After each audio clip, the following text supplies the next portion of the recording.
Hello and welcome back to Toys Thursday with Johnny Tiger.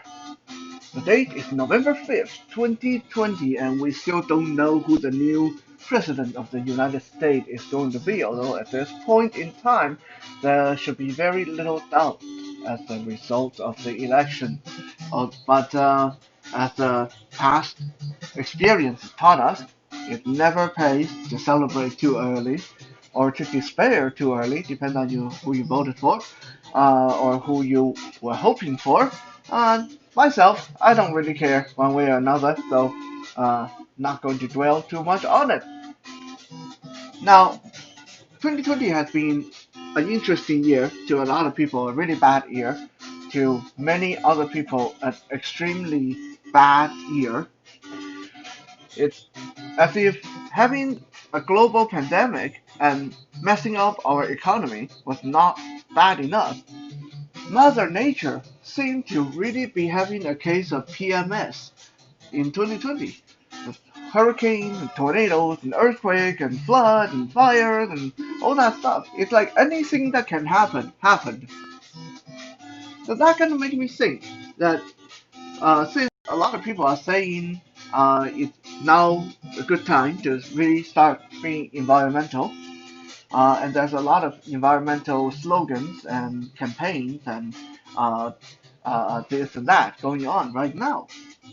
It is a good time to do an action figure review of some action figures or characters aimed to teach us to be environmental. Of course, this is also very ironic in of its own because action figure by nature is not environmental because it takes a lot of plastic to make a lot of action figures, and we all know that plastic is not very environmental. So yeah, uh, not very not very environmental, and definitely a case of irony. But hey, I do my part to help the environment. So what if I collect action figures? I think the kind of damage action figure cause, I'm just guessing, I don't know, but I'm imagining the kind of damage to the environment that action figures will cause is actually less than people who drive their car every day. Now, when we talk about the environmental action figure characters, a lot of people's first thought is Captain Planet, Earth, Heart, Fire, uh, Wind. Can't remember what the other one. But anyway, they summoned Captain Planet to do battle against the eco-terrorists, the villains in the show. That was a really cool show. Actually, I really enjoyed it when I was a teenager. And if you are old enough to know Captain Planet, then you know this guy in front of the camera right now. Who is this? Who is this guy with a red mohawk, wearing a Hawaiian open front shirt and shorts and flip flops on his feet, and he's got yellow, rocky, scaly skin and green eyes? Who is this guy? If you are thinking Duke Nukem, then congratulations, you are from my generation. Duke Nukem was one of my favorite villains in Captain Planet, mostly because he's genuinely threatening as a character. I mean, this is a guy who can soak up radiation and then create radiation. He's so dangerous that even other villains that work around him often have to wear lead suit so they wouldn't get radiation poisoning from this guy. And his goal was to turn the entire world into a radioactive planet for him to thrive in it. Mm, it's not nice, but when you really think about it, it's an understandable goal, actually. I mean, if I was a radioactive man, I probably wouldn't mind if the entire world is radioactive. Just like if I was a fish, then I would want the entire world to be water. So I wouldn't say that his motive were exactly evil. Selfish, maybe. Um, Not very thoughtful, definitely, but evil? No, I think he actually had a pretty good reason for wanting the whole planet to be radioactive. This is also possibly the oldest action figure in my collection.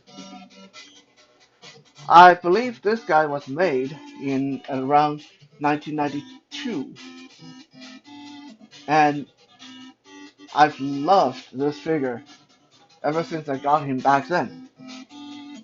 He stands about 6 inches tall, which actually comparing to most action figures back then, he was quite big. And he's a relatively well-made action figure. He got good detailings on his shirt and his musculature. Now, one thing that always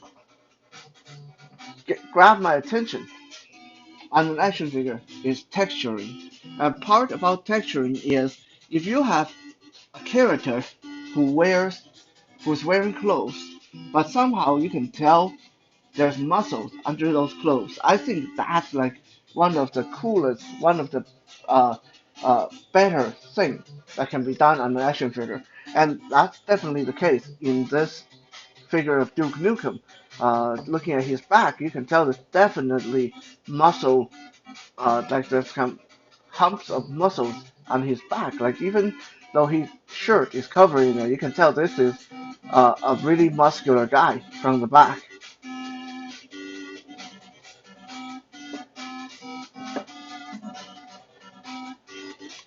Another really cool thing, although this one I can't really confirm, but I'm going to let you guys tell me. Supposedly this guy, the plastic used to make him the glow in the dark. So to portray his radiation, his radioactive nature. So I'm going to go turn off the light, and hopefully that will show if he is still glow in the dark or not.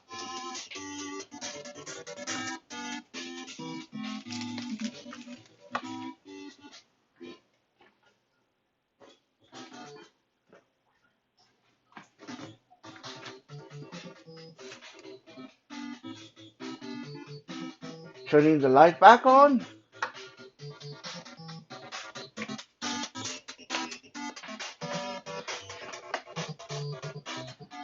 Well, I don't know if that worked or not. You guys can let me know in the comment section.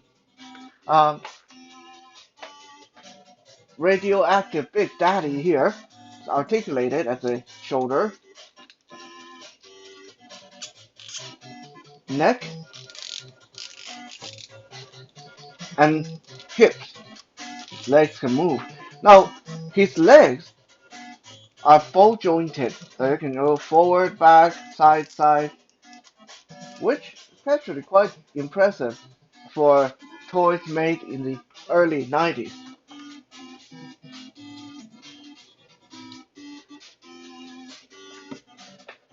I mean, overall, this character just is pretty cool in general. You know, you got a kind of a funky, wacky design. The guy with a red mohawk, green, radioactive green eyes, and yellow rocky skin. And he's dressed up like a, well, like a beach bum. He's wearing shorts and a Hawaiian shirt, and that leave his chest bare, and he's wearing flip-flops. I mean, this is just a weird character. Uh, but that also makes him very unique.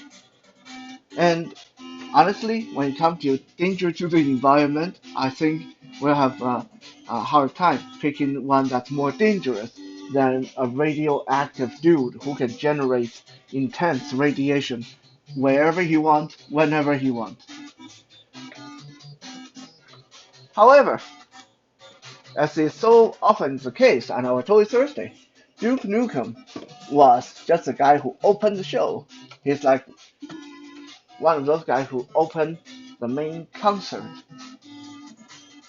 The main figure I'm going to show you guys today is also environmentally related. Honestly, when you want to look around, this whole thing about wanting to be environmental is not a new thing. It's not. If you look around in cartoons and movies and books, Almost everywhere you can find messages of we should be nice to Mother Earth. Even if you look at J.R.R. Tolkien's Lord of the Ring, there's a race of tree people. There's the tree beard, uh, the ants of the Fangorn forest, and these giant tree warriors, they're slow, they're peace-loving, but finally they join the war against the bad guys because the bad guys are cutting down trees. The message there is very clear. You keep cutting down trees, you keep messing with Mother Earth, eventually nature is going to hit back. Nature may be peaceful, may be slow, but if you mess with it too much, it's going to hit back. Similarly, you can find environmentally themed characters in Batman, as in case of Poison Ivy, in Marvel Comics, as in case of the Man Thing, and a lot of other characters. Even in Guardians of the Galaxy, which is like really new in the last 5 years, uh, there's a tree guy, Groot, and his whole thing is about being environmental as well. And then you look at popular culture such as Star Wars, Star Trek, blah blah blah. Everywhere, anywhere you look, there's something that talks about let's be a little bit more conscious about protecting the environment. And this goes way back, even to 1943, when in the newspaper, in the comic strip featured in the newspaper, a character was created called the Heap.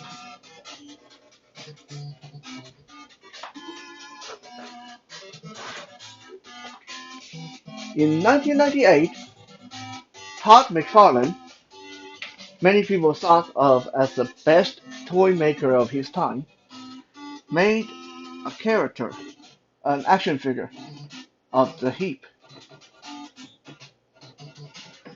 The Heap is best described as a walking pile of garbage. It's a big garbage monster. It's Mother Nature saying, okay, you guys keep generating garbage. I'm going to take these garbage, make them into something that's going to terrorize you guys.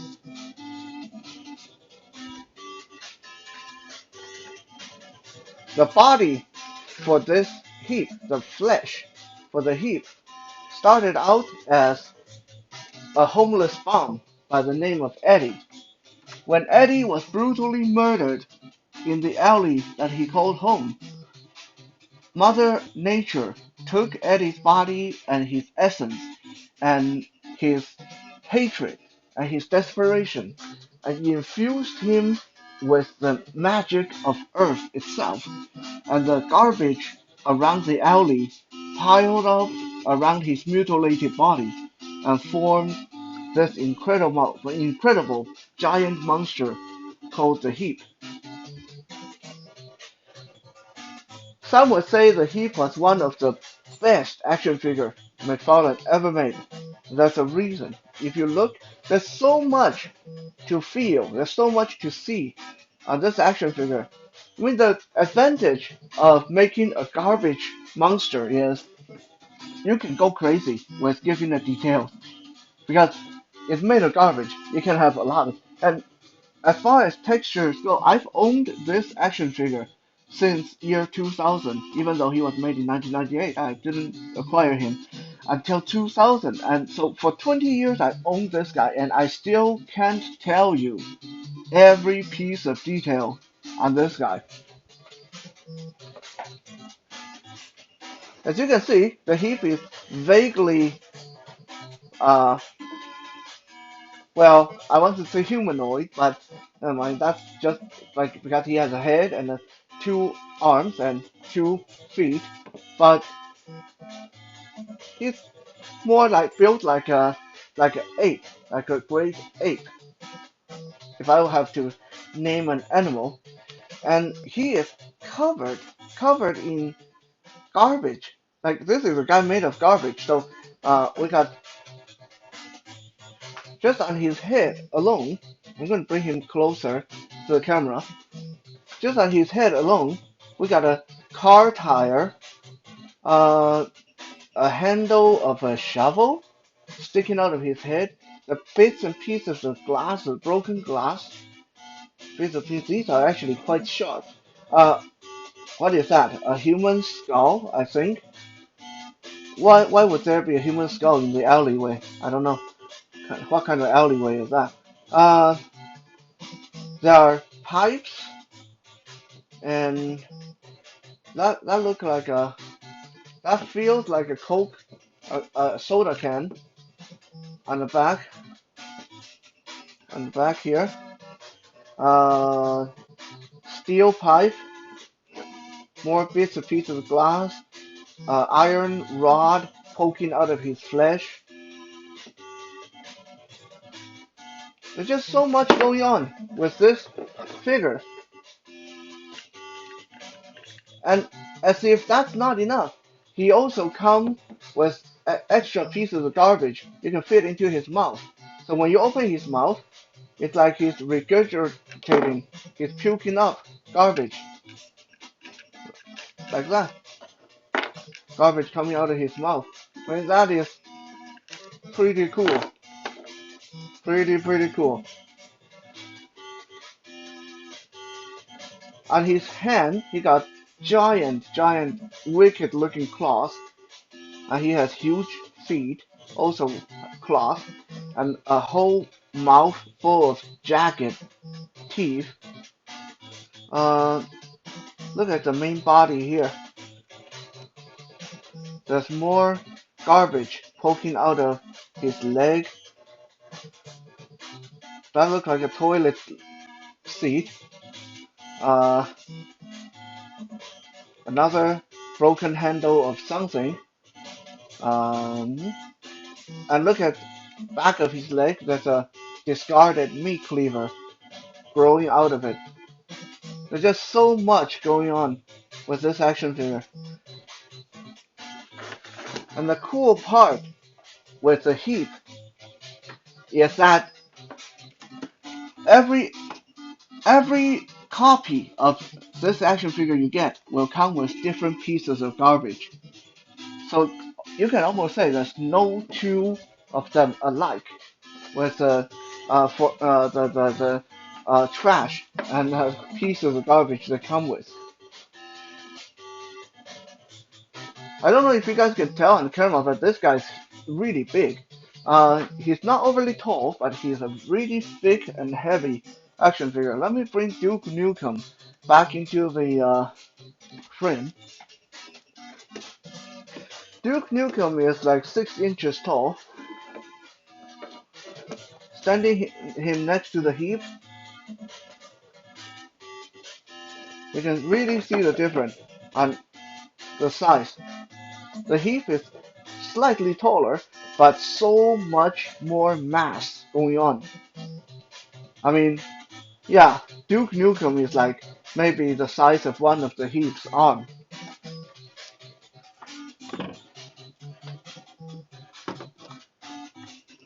As a blind collector, the most important thing for me on an action figure is texture. How much can I enjoy it by touching it, feeling it? How much can I read from it? How much can I identify? And as far as that goes, the Heap got to be one of the best. There's just so much going on, so much to explore with your finger. Every piece of garbage, all these broken glasses, and his wrinkled, scaly, gunk-covered skin. All this got their own unique textures to them.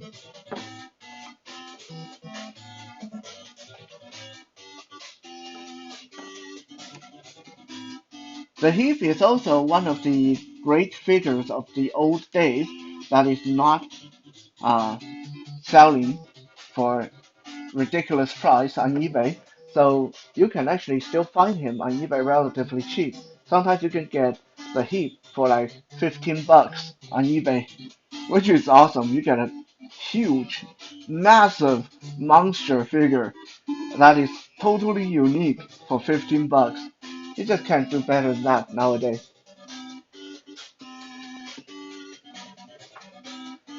So when it comes to environmental messages, I think you can't get stronger than something like the Heap here, who is a person, a homeless person, murdered, revived by Mother Earth to become essentially the spirit of nature's vengeance. Uh, by the way, another really cool power the Heap has in the comic book is when the Heap swallows you, um, if you were worthy, the Heap will, rather than eat you, once you're swallowed, you get transported to the green world, which is the domain of Mother Nature herself. And this green world supposedly is more powerful than heaven and hell combined. So that's pretty cool. So the heap is not only a message of environmental reform, uh, it is also kind of the messenger, the avatar for Mother Nature and her world. Is a heap an evil monster or a good guy? Well, I guess that all depends on if you are an environmental person or if you are someone the heap will hunt down and devour, and you will just become part of his garbage covered body and composition. In the end, no matter if you believe in uh, all these bad things that happening in the world due to the neglect of the environment and what we're doing to nature, or if you uh, believe it's something else, I think a message to be more environmentally conscious is never wrong, and we can all try to be a little bit more careful and do a little bit better on making this world around us a better place. Thank you for checking out today's Toy Thursday. We'll be back again tomorrow for Fitness Friday. For now, have a good night.